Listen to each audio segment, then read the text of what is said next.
I would like to start by thanking Keep Hi-Fi for letting me have this. This is from HZ Sounds. They do have a couple of interesting IEMs. Their heart monitor was very popular within the budget segment. This too, the Ginkgo, kind of confusing type of name, but is housing interesting set of drivers. It has one 10 dynamic driver and one piezo ceramic driver, dual sided ceramic driver, and unlike most of the IEMs in the dollar 50 price range, this one is offering something special, and that is tuning nozzles. We will have a look at them at a later stage. Let's unbox this first.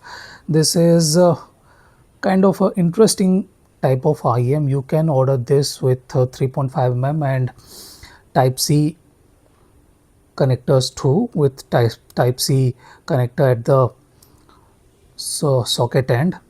IEMs look nice. I barely have any issues with this. This opal kind of finish definitely looks nice. We are getting some tuning nozzles, as I already mentioned. Let's have a look at the set of accessories that we get here. These are the nozzles, and I believe a black or white one will be on the IEM. Okay, so this is the black one. There is a black, green and pink nozzle on this one. I will let you guys know how they sound when I do the initial impression within this video. The IEM feels very lightweight, and I'm not exactly sure how the build quality is. We will definitely see in a longer run, but at this point of time this definitely feels fairly deep and looks nice. We will have a look at that at a later stage, but before that, let's have a look at the set of accessories. This case is reasonably good, not small, but oh nice. This cable looks very good for just a $50 IEM. This is the 3.5 mm version.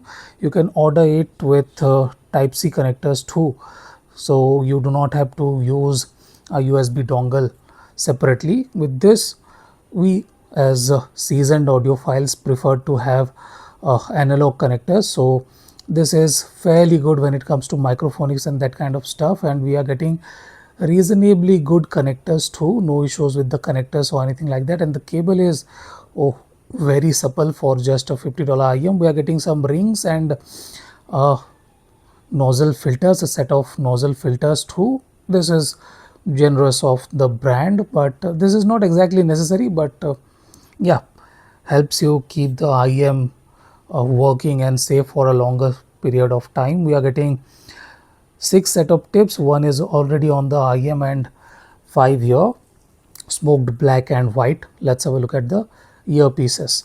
Now, the first thing that catches the eye is the opal design, that opal plastic piece. It looks interesting, and that vent looks interesting too. It gives a bit of character to the IEM. In any case, this is the unboxing, and I will include the initial impression within this video. Thank you for watching, guys.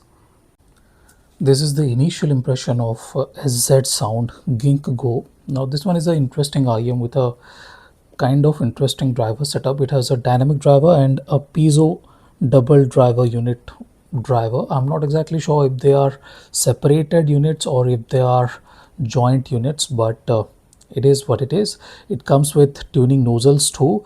Let's start with the tuning nozzles first. We are getting 3 tuning nozzles. I have the green one on the earpieces. You guys can see on the IEM I have the green one, which is slightly treble forward. In their words, it is slightly mid and treble forward, and I believe this filter offers the best possible balance of everything. To be precise, it kind of reduces the bass boom a bit, and it offers very good clarity across the spectrum. The pink one is the bassy one. It is kind of offering slightly woolly kind of bass. It definitely is not very defined, to be precise, and offers a big punch, a big thumpy punch in the mid bass region, which is fairly entertaining. I will not say it is not engaging or anything like that. kind of bass-head level bass with a big impact and big rumbles to be precise. But the definition, the resolution, the technical bits are slightly compromised. The dynamics and that kind of stuff are not exactly great. The black nozzle here is the more balanced one, yet I find it to be a bit on the bassier side. Okay, this black filter too is offering punchy, boomy, rumbly bass and does not have the kind of control I expect from most of the IEMs to be precise. I'm getting slightly harsh with this one because it's a $50 IEM and I should not be asking for a lot. Yet I find it to be a bit on the woolier side and I'm not really enjoying that kind of signature. So I have used the green one, which is offering better balance and better clarity across the spectrum to be precise. If we look at the build of these earpieces, these are good. These are good. I kind of felt that they are a bit on the lighter side. I'm not exactly sure about the durability as I already mentioned in the unboxing, but it seems durable, no issues with the durability or anything like that, and fit is very good, very deep. I'm liking the way the shape uh, is at the wing region. It kind of offers good amount of grip inside the ear. It is not exactly semi-custom like, but yeah, you guys can see there is a bit of beak-like structure, wing-like structure, which offers a reasonable amount of traction inside the ear without much issues. If we look at the size too, size of these earpieces are not big either, so it is comfortable inside the ear irrespective of your ear cavity size. It is, you guys can see, around an inch, maybe slightly less than an inch. So the volume and that kind of stuff is reasonable, nothing uncomfortable at all. If we talk about the cable, it is reasonable. I'm not exactly unhappy with this one. I like the flexibility of this cable. I'm not exactly sure if they could have offered a slightly more premium connector here, but the cable looks good, no issues with the cable, and it sounds good, and that is what we are looking for, a good sounding cable that is not exactly restricting the IEM's capabilities. We get a reasonable amount of accessories too, no issues with that either. If we start talking about the sound quality, I'm liking the way the Ginkgo is offering the whole presentation. Okay, it's not about one part of the spectrum that is impressive, but the sound stage is big. Okay, let me be very clear, the sound stage is big for a just $50 IEM. It offers a very open and wide, tall, and offers very good z-axis depth too. So this is a very good sounding IEM for those who are looking for a big stage under budget to be precise. It offers a open space and very good expansion in every direction. I like the sub bass here. It is deep, it is rumbly with this filter to be precise. It is rumbly, it has good amount of body. Mid bass is aptly full, it has a good amount of movement of air too. Layered delivery is good. It is not great, okay, not the cleanest, but it is good. It resolves good amount of details. It has good amount of definition with this filter. The basic filter can be slightly less resolving, but this is a reasonably good. Dynamics and contrast between back and foreground and the fading notes against the upcoming notes is good, no issues with that at all. I like the way it is rendering the upper bass notes too. It is a reasonably clean. Okay, it is not being muddy or soft, unnecessarily soft to be precise, and I'm liking the whole presentation of the bass.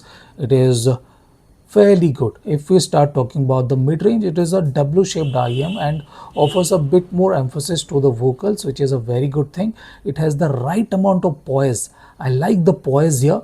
It has the right amount of poise, and both male and female vocals have very good texture to them.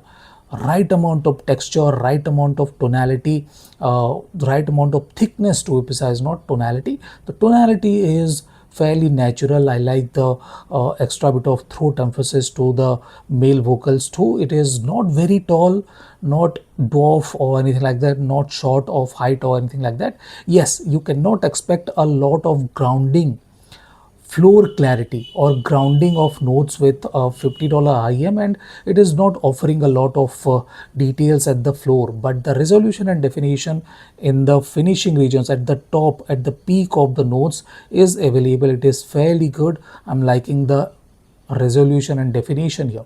Cohesion is very good. Timbre is fairly warmish. Okay, it is not very warm, but it is warmish, comfortably warmish. It is not thin or dry or anything like that. So that is a very good thing for a $50 IEM.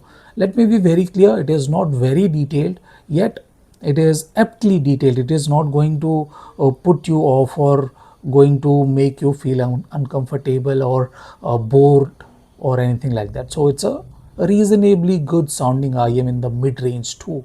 If we start talking about the treble range, it is aptly extended, nice agile notes, good layering, good separation. Not the best treble range, but the extension is very good. The air between instruments is very good. I like the way it has expanded in the treble range, but yes, it is just 3 4 hours burned in, doesn't have much hours behind it. I expect the piezo driver to open up after 70 80 hours, and we will see how this goes. But at this point of time, extension and that kind of stuff are good. They are not very good. For just a $50 IEM, you cannot expect a lot. And this is it. This is the initial impression of SZsound Ginkgo. Thank you for watching, guys. Have a nice day. Enjoy.